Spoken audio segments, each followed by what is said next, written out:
Hey guys, welcome back to another video. Hope you all are good. और आज हम बात करने वाले हैं तीसरे मेजर फॉर्म ऑफ प्रेसिपिटेशन के बारे में। इसके पहले हमने जो है दो मेजर फॉर्म ऑफ प्रेसिपिटेशन के बारे में डिस्कशन कर लिया था, जिसमें से एक था आपका स्नोफॉल और दूसरा था हेल स्टॉर्म। अब जो तीसरा मेजर फॉर्म है रेनफॉल, उसके बारे में डिस्कशन करेंगे हम। तो जो रेनफॉल है उसके कई सारे टाइप्स हैं, तो आज हम सिर्फ दो टाइप्स के बारे में बात करेंगे रेनफॉल के। और तो उसके बारे में जानने से पहले हम समझेंगे कि रेनफॉल जो है कैसे आता है और क्यों ज़रूरी है, वो तो हम सबको पता है। ओके, तो स्टार्ट करते हैं हमारा वीडियो। तो अब जो आपका रेनफॉल है वो, तो जो वाटर है, जनरली हमको जो रेनफॉल है वो वाटर के फॉर्म में मिलता है। अब कैसे क्या होता है ज़रा वो समझ लेते हैं। अब जो टेम्परेचर है एयर का, ये पूरा प्रोसेस होता कैसे है रेनफॉल का, वो समझ लेते हैं। जो टेम्परेचर है एयर का वो जो है वाटर वेपर के साथ रिड्यूस होता है जैसे जैसे वो हाइट पे जाता है। इसके पहले वाले वीडियो में भी हमने देखा था, जैसे जैसे अल्टीट्यूड बढ़ता है, मतलब हाइट बढ़ता है, वैसे वैसे जो है टेम्परेचर एयर का क्या हो जाता है, कम हो जाता है। अब इससे क्या होता है, कंडेंसेशन होता है। तो कंडेंसेशन से क्या होता है, जो गैसियस स्टेट में आपके वाटर वेपर्स रहते हैं वो वाटर ड्रॉपलेट में कन्वर्ट हो जाते हैं। अब जब बहुत सारे वाटर ड्रॉपलेट और डस्ट वगैरह एक साथ इकट्ठा हो जाते हैं तो क्या फॉर्म हो जाता है, क्लाउड। और क्लाउड जब काफ़ी बड़ा हो जाता है, बड़ा कब होगा, जब बहुत सारे जो है वाटर ड्रॉपलेट्स और जो है डस्ट पार्टिकल्स एक्यूमुलेट हो जाएंगे, एक साथ आ जाएंगे। और जब बहुत ज़्यादा बहुत साइज़ जो है बढ़ जाता है क्लाउड का, जब वाटर ड्रॉपलेट्स के उसमें जो है साइज़ बढ़ जाते हैं, जब वो उसमें फ्लोट नहीं कर पाते हैं अपने वज़न की वजह से उस हवाओं में, तो क्या हो जाता है, वो गिर जाते हैं, जिसको हम क्या बोलते हैं, रेनफॉल। तो ये आपका एक बेसिक प्रोसेस है जिससे आपका रेनफॉल होता है। तो क्लाउड फॉर्मेशन जो है वो बहुत एक इंपॉर्टेंट स्टेप है। क्लाउड फॉर्मेशन होता है जिससे जो है हमको बारिश देखने को मिलती है। तो ये होता है आपका रेनफॉल की रेनफॉल जो है गिरता कैसे है, कैसे फॉर्मेशन होता है रेनफॉल का। अभी हम देखेंगे कुछ टाइप्स के बारे में, रेनफॉल के कुछ टाइप्स के बारे में। तो जिसमें आपका पहला टाइप है कन्वेक्शनल रेनफॉल। अब ये कहाँ होता है, कैसे होता है, वो देख लेते हैं। ये आपको जनरली इक्वेटोरियल एरियाज में मिलेगा, मतलब ऐसे एरियाज जो इक्वेटर के आसपास में हैं। ओके, अब होता क्या है, जब सरफेस जो है वो काफ़ी ज़्यादा गर्म हो जाता है सन के हीट की वजह से, तो जो उसके आसपास का, मतलब जो सरफेस के आसपास का एयर है, जो हवाएं हैं, वो भी गर्म हो जाती है। अब इससे क्या होता है, जब वो एयर जो है गर्म हो जाते हैं तो वो स्प्रेड करना स्टार्ट करते हैं, और जैसे जैसे वो ऊपर की तरफ मूव करते हैं वो और हल्के होते जाते हैं, लाइटर होते जाते हैं, साथ में उनका टेम्परेचर भी कम होने लगता है। क्यों टेम्परेचर कम हो रहा है, क्योंकि वो ऊपर की तरफ मूव कर रहे हैं। तो जब एयर जैसे ही कूल डाउन होता है, जब वो ऊपर जाता है, तो जो उसकी मॉइस्चर होल्डिंग कैपेसिटी है कोल्ड एयर की, वो कम रहती है। कॉन्सिक्वेंटली क्या होता है, कंडेंसेशन स्टार्ट हो जाता है वाटर वेपर का, जिससे जो है रेनफॉल आपका हो जाता है। समझ में आ रहा है क्या हो जाता है, रेनफॉल आपका हो जाता है।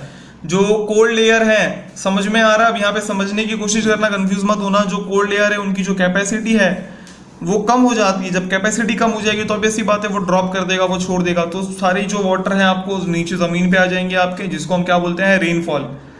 तो ये कहाँ पे देखा जाता है, ये नॉर्मली जो है डेली मतलब होता है इक्वेटोरियल एरियाज में, आफ्टरनून में, दोपहर के टाइम। और रेनफॉल के साथ आपको कभी कभी लाइटनिंग या फिर कभी कभी थंडर भी देखने को मिलता है।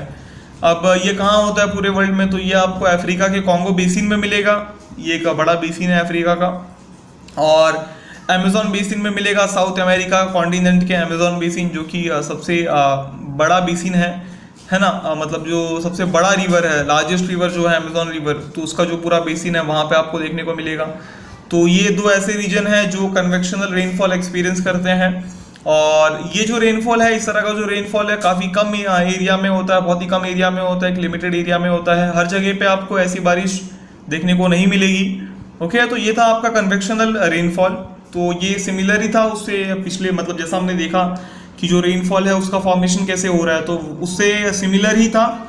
बस अलग क्या था कि ये जो है कौन से एरिया में होता है, इक्वेटोरियल एरियाज में होता है। ओके, आगे बढ़ते हैं। ओरोग्राफिक रेनफॉल दूसरा टाइप कौन सा है आपका, ओरोग्राफिक रेनफॉल। अब ओरोग्राफिक रेनफॉल क्या होता है, अब इसको ज़रा समझने की कोशिश करना, कुछ हार्ड नहीं है, एकदम बेसिक है।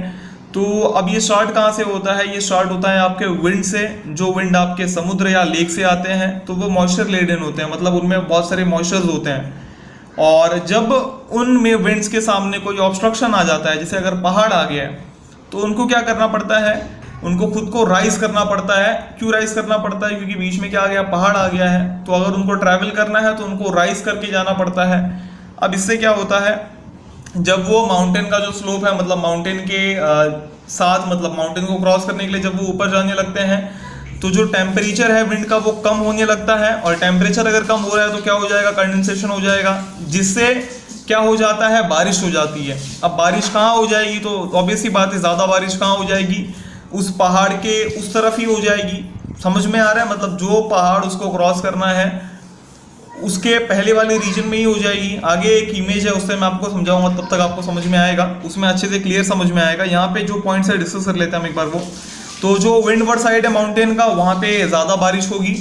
और जो अमाउंट ऑफ वेपर है, अब हवा में जो अमाउंट ऑफ वेपर है वो क्या हो जाते हैं, कम हो जाते हैं इस माउंटेन को क्रॉस करने के बाद। और जो मॉइस्चर होल्डिंग कैपेसिटी है एयर की वो बढ़ जाती है। अब इससे क्या होता है, इससे जो लीवर्ड साइड है हमारे माउंटेन का उसको कम रेनफॉल मिलता है, जिस वजह से उस एरिया को हम रेन शैडो एरिया भी बोलते हैं। अब समझने की कोशिश करते हैं इसको इस इमेज पे। अब यहाँ पे अगर आप देखोगे तो यहाँ पे आपको प्रीवेलिंग विंड्स दिखेगा। जो प्रीवेलिंग विंड्स है, देखो ये है आपका विंड्स, तो समझ लो ये लेक या फिर सी है। और लेक और सी से क्या निकल रहा है, आपका विंड निकल रहा है।